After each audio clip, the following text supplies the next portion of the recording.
23 मार्च 2024 एक ऐसी डेट होने वाली है जो कि बहुत ही ज़्यादा इम्पोर्टेंट उन बच्चों के लिए जिन्होंने अपनी फाइल प्रोसेस कर रखी है ऑस्ट्रेलिया वीज़ा के लिए, क्योंकि बहुत ज़्यादा बच्चे जो कि जीटी के रिगार्डिंग बहुत ज़्यादा परेशान थे कि भाई 6-6 महीने 1-1 साल तक जीटी क्लियर नहीं करती यूनिवर्सिटी। और कई यूनिवर्सिटीज़ तो ऐसी होती हैं कि भाई 3 महीने तक जो है उन्होंने फाइल को प्रोसेस किया, उसके बाद जीटी को रिजेक्ट कर दिया। ये फेस करना बहुत ही ज़्यादा मुश्किल होता है।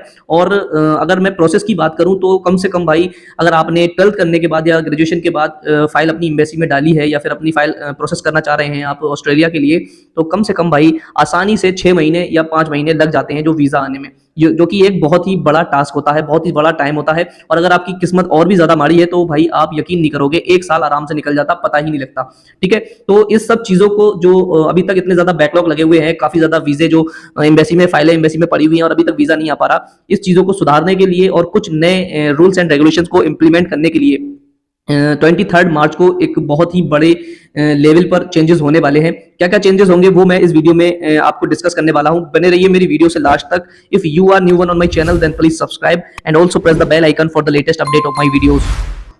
सो गाइस, वीडियो को करते हैं start. At the last of the video we will discuss about visa processing time. And बहुत ज्यादा कमेंट इसके रिगार्डिंग मेरे पास आ रही थी कि भाई कितना टाइम अभी करंटली लग रहा है एम्बेसी में फाइल डालने के बाद वीजा को अप्रूव्ड होने में या फिर वीजा का रिजल्ट आने में, वो हम बिल्कुल लास्ट में डिस्कस करेंगे। सबसे पहले हम आपको जो नए चेंजेस जो कि 23 मार्च से होने वाले हैं उसके बारे में बताते हैं। ठीक है, तो दोस्तों सबसे पहला और सबसे बड़ा जो अनाउंसमेंट हुआ है जो कि 23 तारीख 2024 में चेंजेस आने वाले हैं, उसमें सबसे बड़ा चेंज क्या है कि भाई जो जीटी जेन्युइन टेम्पररी इंट्रेंट जो हुआ करता था, जिसमें बहुत ज़्यादा टाइम बच्चों का खराब हुआ करता था और काफ़ी ज़्यादा फेक स्टूडेंट्स भी जो कि ऑस्ट्रेलिया की स्टडी वीज़ा लगा के ऑस्ट्रेलिया पहुंच जाते थे और कुछ पता नहीं लग पाता था, तो वो क्या है, उसको रिप्लेस कर दिया गया है किससे, जीएसटी से। जीएसटी यानी जेन्युइन स्टूडेंट टेस्ट या फिर जेन्युइन स्टूडेंट रिक्वायरमेंट भी आप कह सकते हैं, जीएसआर भी इसको बोलते हैं। ठीक है, तो अब ये चीज़ जो जीटी हुआ करती थी वो अब रिप्लेस हो जाएगी 23 तारीख से। बिल्कुल कंफर्म डेट जो है अनाउंस हो चुकी है और 23 तारीख से पहले वाली जितनी भी फाइल्स एम्बेसी में अभी तक आप लोगों ने डाल रखी है। अब काफी बच्चे मेरे से ये पूछेंगे कि भाई एम्बेसी में जिनकी फाइल्स काफी टाइम से पड़ी हुई है, 1 महीना हो गया, 15 दिन हो गए, 20 दिन हो गए, क्योंकि काफी ज्यादा टाइम से लोग स्ट्रगल कर रहे हैं वीजे के लिए, तो वो लोगों का क्या बनेगा आने वाले टाइम में, क्योंकि भाई अब जीटी हटा के जीएसटी आने लगेगी। तो बहुत सारे लोग ये पूछेंगे कि भाई क्या हमें भी ये इंटरव्यू जो जीएसटी में होने वाला है वो इंटरव्यू हमें भी देना पड़ेगा या फिर वो जीएसटी हमको भी फेस करना पड़ेगी। तो मैं आप सबको बता दूं मेरे भाई कि जिन बच्चों की 23 मार्च 2024 से पहले की फाइल एम्बेसी में पहुंच चुकी है उनकी फाइल को ऐसे ही प्रोसेस कर दिया जाएगा on the basis of GT. ठीक है, जीटी के बेस पर ही उनकी फाइल को प्रोसेस कर दिया जाएगा। On the other hand GST 23 मार्च 2024 के बाद जितने भी बच्चे फाइल एम्बेसी में डालेंगे, चाहे उनका मई इंटेक हो, चाहे जुलाई इंटेक हो, चाहे कोई सा भी इंटेक हो, फाइल एम्बेसी में 23 मार्च के बाद अगर आपकी पहुंचेगी तो आपको जीएसटी फेस करना पड़ेगा। और जीएसटी में मैं आपको बता दूं, इसमें आपको जो है हो सकता है स्टूडेंट को जो है एम्बेसी में बुलाया जाए और फिर आपसे जो है फेस टू फेस इंटरेक्शन किया जाए और आपसे जो है क्वेश्चंस पूछे जाएं। ठीक है, तो आपको वेल प्रिपेयर्ड इस चीज से रहना है। अगर आपने मार्च के बाद ही फाइल डालनी है या 25 मार्च या 23 मार्च के बाद ही फाइल डालनी है तो आपको जीएसटी यानी कि पूरी तरीके से इंटरव्यू की तैयारी करनी है अपने एजेंट्स के जरिए, अपने जो है लोकेलिटी में जिससे आपने फाइल लगवाई है उनके जरिए। अब मैं आपको बता दूं आपकी बहुत सारी चीजें जो कि आपको बारीकी से देखना है। जैसे आपकी सबसे पहली जो मेन चीज रहती है वो रहती है भाई एसओपी।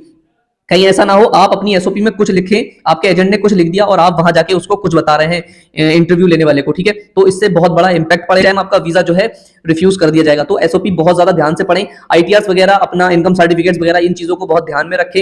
एंड परसेंटेजेस अपनी कौन सी क्या कर रखा है आपने, कितने बैंड्स वगैरह, ये भी कुछ छोटे मोटे क्वेश्चन ऐसे हैं जो पूछे जा सकते हैं। हाँ, मैं ये तो नहीं कहूंगा कि यही पूछे जाएंगे, लेकिन हाँ आप छोटी छोटी चीजों को इग्नोर ना करें, छोटी छोटी चीजों को भी ध्यान से रखें। अब हम बात करते हैं दूसरा जो बड़ा चेंज आने वाला है वो है एसओपी के रिगार्डिंग। अब मैंने जो आपको पहले बताया कि भाई आप अपनी एसओपी को अच्छी तरीके से पढ़ के जाना, समझ के जाना, इसका मतलब ये नहीं कि आप इसका रट्टा लगा लो। ठीक है, सबसे पहली बात, जो एसओपी 300 वर्ड की हुआ करती थी, आज से पहले जितने भी बच्चों ने एसओपी जो है अपनी एम्बेसी में डाली है 300 वर्ड्स की कम से कम हुआ करती थी वो, तो वो अब जो है रिप्लेस्ड कर दी गई है टारगेटेड कुछ क्वेश्चंस के जरिए। ठीक है, कुछ क्वेश्चंस जो है डिसीजन मेकर आपका जो है क्वेश्चन, कुछ टारगेटेड क्वेश्चन पूछेगा जिससे आपके बैकग्राउंड के बारे में और आपके जो है इंटेंशंस के बारे में पता लगेगा और उसको जो है वीजा डिसीजन लेने में बहुत ज्यादा आसानी होगी। वो एसओपी पढ़ने में बहुत ज्यादा टाइम लगता था, इसको रिप्लेस करके टारगेटेड क्वेश्चंस जो है फेस टू फेस इंटरेक्शन में पूछे जाएंगे। मैं आपको ये बता दूं कि ये क्वेश्चंस कौन से होंगे ज्यादातर। एंड ये क्वेश्चन सबसे पहले मैं आपको बता दूं, ये क्वेश्चन ज्यादातर होंगे कि आपने ऑस्ट्रेलिया क्यों चुना। ठीक है, ये सबसे ज्यादा मेन क्वेश्चन है। इसका रीजन आपके पास वैलिड रीजन होना चाहिए कि भाई इतनी ज्यादा कंट्रीज हैं, ऑस्ट्रेलिया है, कनाडा है, यूके है, यूएस है, तो आपने सिर्फ ऑस्ट्रेलिया ही क्यों चुना पढ़ने के लिए, किसी और कंट्री में क्यों नहीं गए? ठीक है। दूसरा क्वेश्चन में भी आपके साथ ये भी हो सकता है कि आपने यही कोर्स जो आपने मान लीजिए बैचलर ऑफ बिजनेस या फिर कुछ भी ले रखा है वो क्यों चुना, उसके अलावा कोई और सा कोर्स क्यों नहीं लिया? ठीक है। और आपका बैकग्राउंड, हिस्ट्री बैकग्राउंड जो आपने पढ़ रखा है, ठीक है, स्टडी बैकग्राउंड जो आपका है, स्टडी की जो हिस्ट्री है, आपने क्या क्या पढ़ रखा है, कौन कौन से जो है बोर्ड से आपने क्या क्या कर रखा है, कितनी परसेंटेजेस है और कितनी बैकलॉग लगी या नहीं लगी, जो भी है, ये सब चीज होना बहुत ज्यादा जरूरी है। एसओपी को मतलब सिर्फ समझ लेना, ताकि आप जो है उनके क्वेश्चंस का, टारगेटेड क्वेश्चंस का जो है आप आसानी से रिप्लाई कर सकें। और ये बहुत बड़ा चेंज है और मैं सोचता हूं कि ये बढ़िया है as comparison to the GT.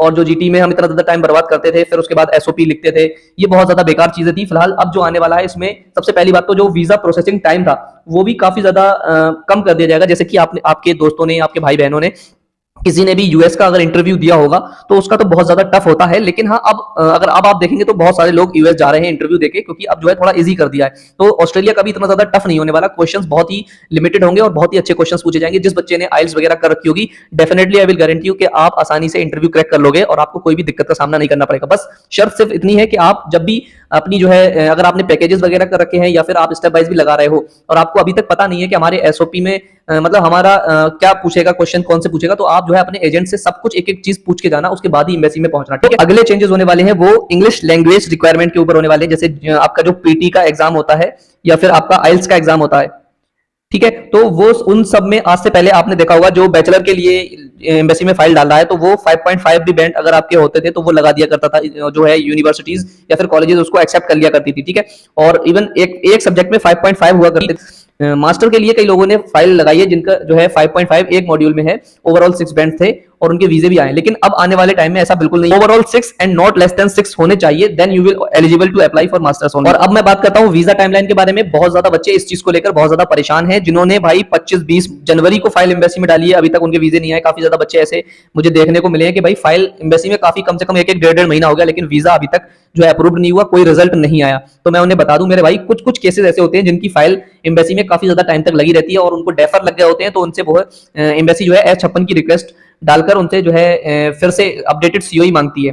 ठीक है। तो अपडेटेड सीओई आपको देना होती है, उसके बाद ही आपका रिजल्ट मिलेगा, जब तक आपका पेंडिंग में पड़ जाता है। ठीक है। तो मैं आपको बता दूं मेरे भाई, इस टाइम करंट सिनेरियो क्या चल रहा है भाई, अभी कम से कम 25 वालों के आधे वीजे आए हैं, जो कि 15 मार्च को आए थे, 16 मार्च को आए थे, जो कि 16 मार्च को आए थे। 25 जनवरी को जिन्होंने फाइल एम्बेसी में डाली थी उनके वीजे 16 मार्च को आए हैं। और अब जो मंडे वाले दिन यानी 18 मार्च को 25 के आधे और 26 के वीजे आने वाले। कुछ इस तरीके से ट्रेंड चल रहा है कि भाई लगभग 26 तारीख को जिन्होंने एम्बेसी में फाइल डाली थी उनके 17-18 तारीख को वीजे फाइनलाइज्ड हो जाएंगे। ये ज्यादातर पॉसिबिलिटी, क्योंकि मैं काफी टाइम से देखता आ रहा हूं कि भाई जिन्होंने फाइल अपनी 20-22 तारीख को डाली थी उनके 15-14 को रिजल्ट आना शुरू हुए, 14 को 13 को रिजल्ट आना शुरू हुआ। हल्के हल्के डेट एक एक उधर बढ़ती है, जब तक सैटरडे संडे आ जाता है। सैटरडे संडे को वीजा नहीं आते क्योंकि एम्बेसी क्लोज होती है। और मैं आपको बता दूं, जिन्होंने फाइल 31 जनवरी तक डाली है उनके वीजे 25 मार्च तक फाइनलाइज्ड हो जाना चाहिए एज पर माई नॉलेज। ठीक है। चाहिए तो ये वीजा टाइमलाइन लगभग 1 महीना 10-12 दिन के आसपास चल रहा है, उससे ज्यादा ही टाइम लग रहा है। इवन कम टाइम बहुत ही किस्मत वालों को देखने को मिल रहा है जिनके वीजे भाई 1 महीने में आ गए, 15 दिन में आ गए, ऐसा बहुत ही कम टाइम देखने को मिला है। ज्यादातर 1 महीना 10 दिन 15 दिन ऐसे देखने को मिला है। ठीक है। सो गाइज, ये थी मेरी आज की वीडियो। आई होप कि आप सबको पसंद आई होगी। ज्यादा से ज्यादा शेयर कर देना उन बच्चों तक जिनको अभी इसके बारे में कुछ भी नहीं पता, एंड लाइक शेयर